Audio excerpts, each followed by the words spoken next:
More terror and more gun violence in the USA. Death in an aid convoy in Syria. And allegations of ballot stuffing in Russia.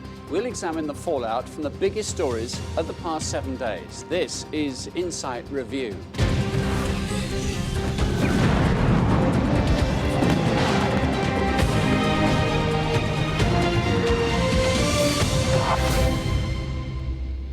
Welcome to Insight Review, our look back at the stories that have dominated the headlines for the past 7 days.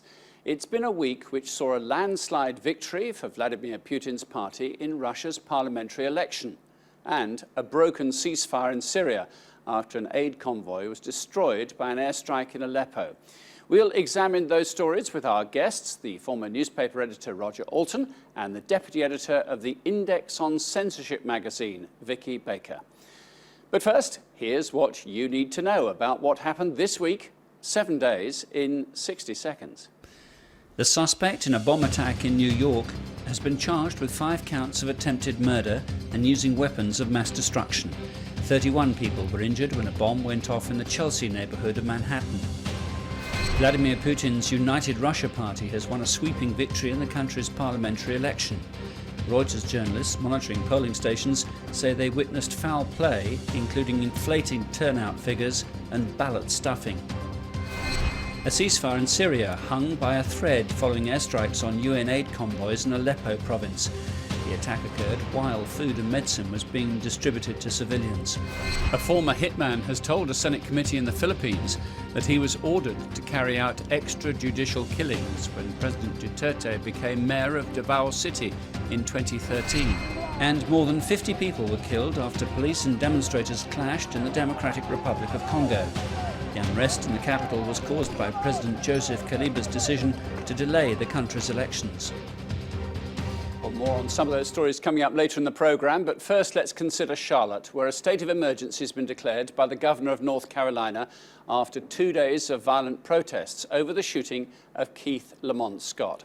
He was the third African-American to be killed by the US police in a week.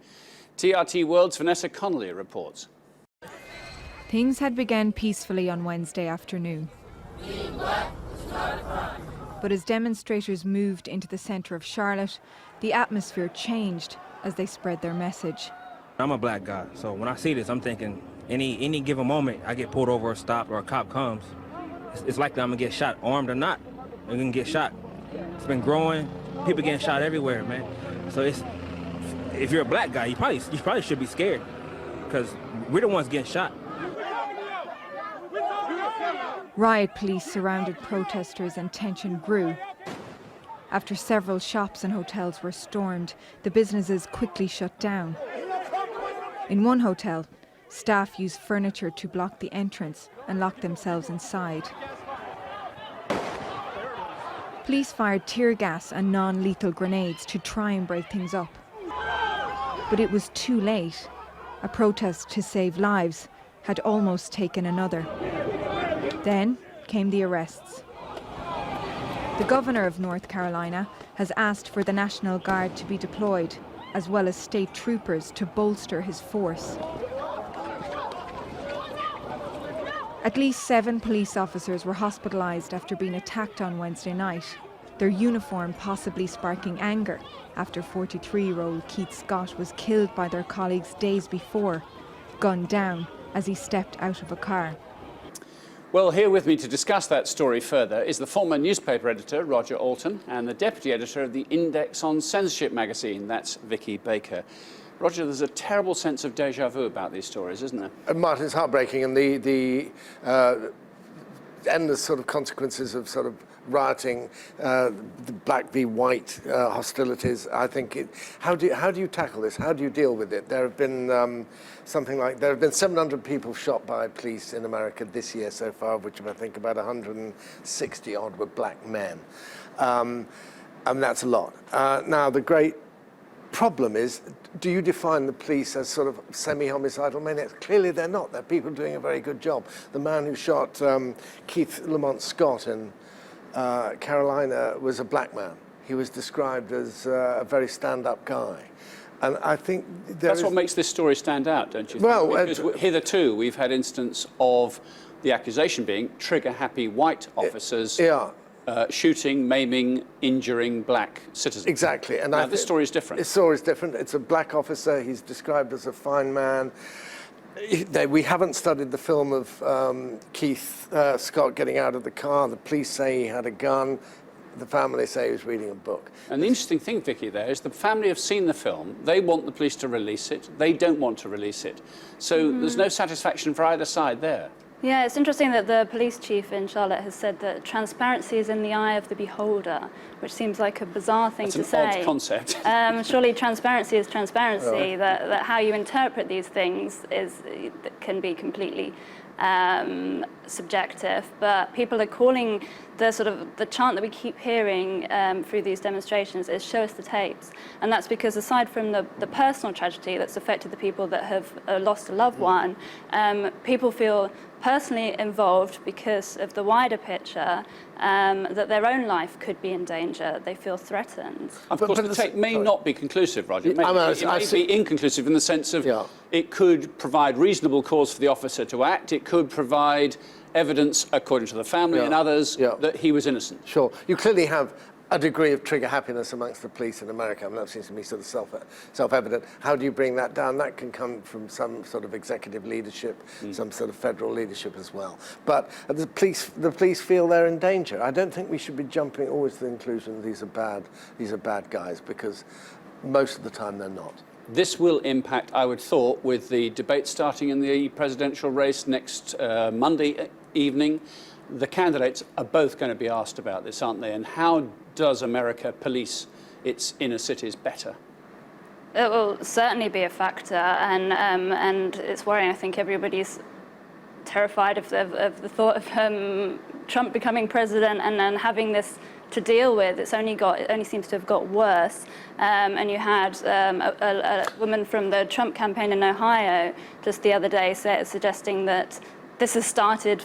Racism has come from the Obama administration, and that if black people are not feeling they're not getting opportunities and haven't had they've had the same opportunities as everybody else in the last 50 years. But Trump, I mean, Trump's remarks himself are actually quite palliative over this. He sort of says there seems to be a sickness between black and white in America. I mean, he's not ranting and raving about this to any degree. I mean, I don't think that was a particularly sensible remark by his age. Possible to interpret his remark as being emollient, isn't it? And highly emollient, yeah. I think he's changing his stance at the moment. I think he's quite likely to win, and I think he's trying now to broaden his appeal.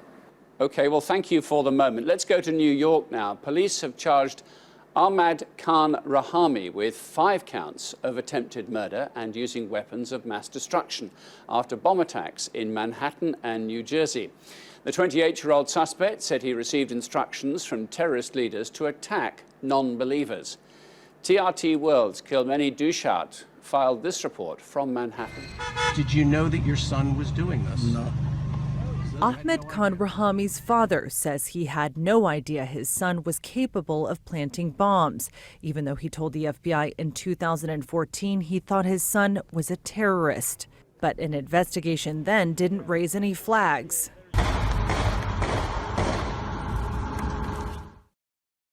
Rahami was taken into custody on Monday following a shootout with police, after he was identified as a suspect in Saturday's explosion in New York City. That surveillance footage you just saw of the blast was taken from this fitness center. And while crews continue to clean up, investigators are still working to determine if Rahami acted alone. Did he have any help or guidance, either locally or abroad, in orchestrating this destruction?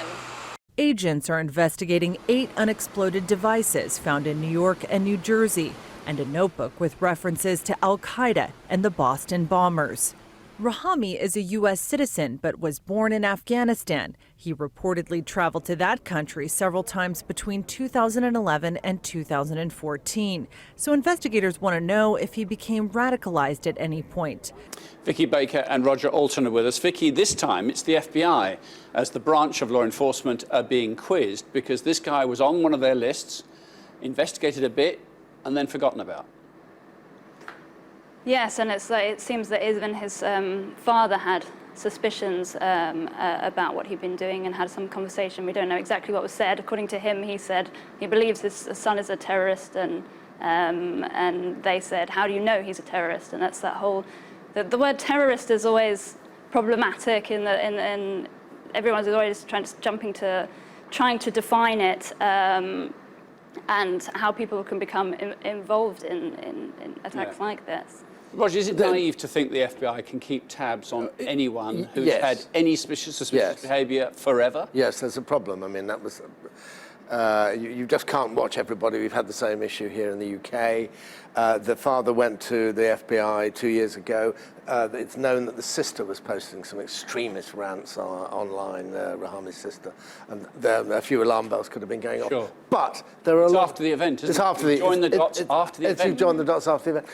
And the only thing I would ask is that actually this guy wasn't very good. I mean, I'm not trying to belittle what he wanted to do, but he didn't do it.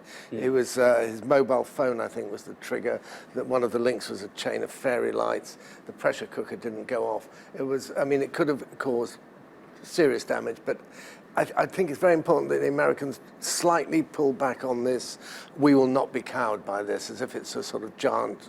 They've got a lot of terrorism pretty much under control, and I think they deal with it extremely well. But, but how will it... What are you saying, that we should relax? It didn't go off, don't worry? No, I'm not saying that. I'm saying that the rhetoric could be slightly sort of calmed down. But I think the key will be how does Trump on the one hand, Hillary on the other, address this issue. And clearly Trump's is going to be slightly... I mean, he can't say, well, we're excluding all Muslims because the guy's an American. It doesn't make any difference. You couldn't possibly do that. It's about sort of better prevention, better because there is, policing. In a sense, there's no answer. There is no answer. For the politicians. There's no simple answer, certainly. I mean, they can say reassuring words, but they can't guarantee anything. Well, Trump has already spoken out, and what's interesting is, rather than going for those reassuring words, he's conflated two issues together and said that we have that started to talk about Syrian immigrants in relation to the New York bombings and Syrian refugees, and said that they're going to affect the American quality of life.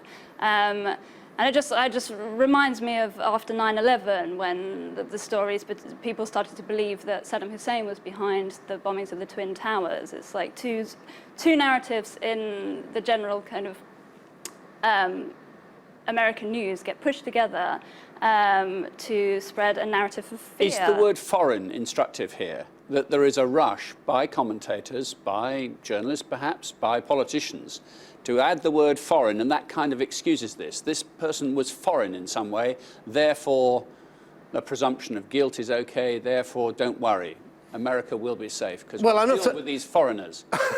I'm not saying, I mean, that they shouldn't worry about it and America will be safe. Simply think America's doing pretty well. I mean, everybody in America is foreign because that's what America is. It's made up of people who wanted to go there, and that's the great thing that you can celebrate about it. And I think we should just calm down. Terrorism is a massive threat all over the world.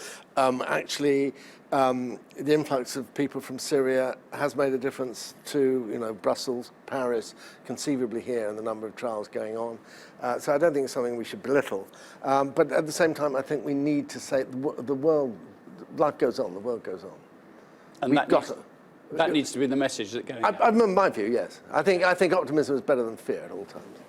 More conversation in just a moment. You're watching Insight. Coming up, accusations of vote rigging as Vladimir Putin's party wins a landslide victory in Russia's parliamentary election.